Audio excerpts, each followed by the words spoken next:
Okay, so Ross is now going to demonstrate how to do a taped joint system. So we're going to be sealing the joints between two membranes using the tape system.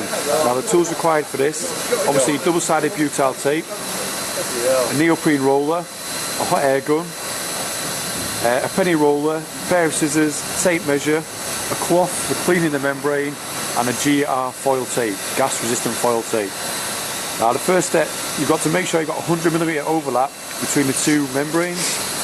Now when you're stretching this out the length of a building, you've got to make sure that 100mm is maintained throughout the length of the building. So some guys like to use a brick line, so when they're rolling it out over the top, obviously you can't see the membrane underneath, so if you follow the brick line it's a lot easier. Once you've got your 100mm overlap, you need to give the membrane a good scrub, make sure it's free from dirt, dust and any moisture, anything that's going to get in the way of that airtight seal between the two membranes. So you've got your 100mm overlap, you then need to apply the double-sided butyl tape down the length of the joint on the membrane which is going underneath. So once you run it down the length of the joint, you need to make sure it's a very good bond with the membrane underneath. So what you need to do is get the neoprene roller and apply pressure to the top of the butyl tape. Now if you run it at 45 degrees across the side, then what you'll do is you'll push the air bubbles out to the edges and you'll hear it popping and cracking as you're squeezing it out, and it's getting a good bond with the gas membrane underneath.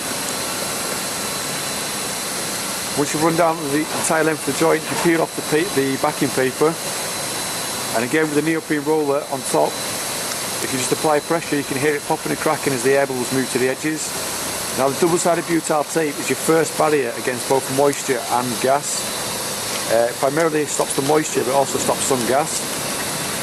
So you need to make sure you've got a lot of pressure on there, squeeze out all the dust, all the air bubbles, and make sure it's a nice airtight joint. Now don't forget, once the floor is laid, you'll also have the compressive strength of the floor squeezing down on the butyl, which will give it an extra bond.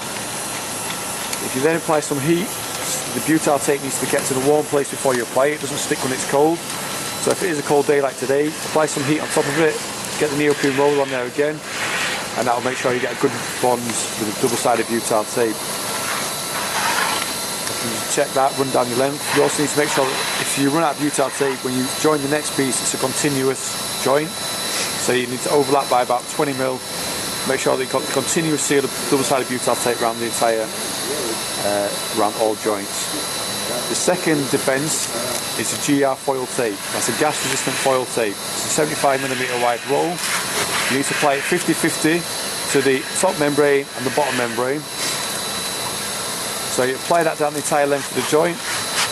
There's as few creases as possible. So obviously the creases, they make little channels for the air to get through. So you want as few creases as possible. Apply that to the top. Use the scissors to cut the membrane, to cut the GR foil tape when you get to the end. And then again, if you run over that with the neoprene roller, you can hear it cracking as the air bubbles get pushed to the edges. So you're squeezing the bubbles out from the middle to the edges, right the way down the length of the joint. The very last step is to get the penny roller and run it down the seam of the joint, so the GR foil tape gets tucked in nice and tight, so that if it's walked on, there's nothing loose, there's no chance of it cracking or breaking or getting damaged, because the GR foil tape is quite flimsy. And there you have it, sealed taped joint.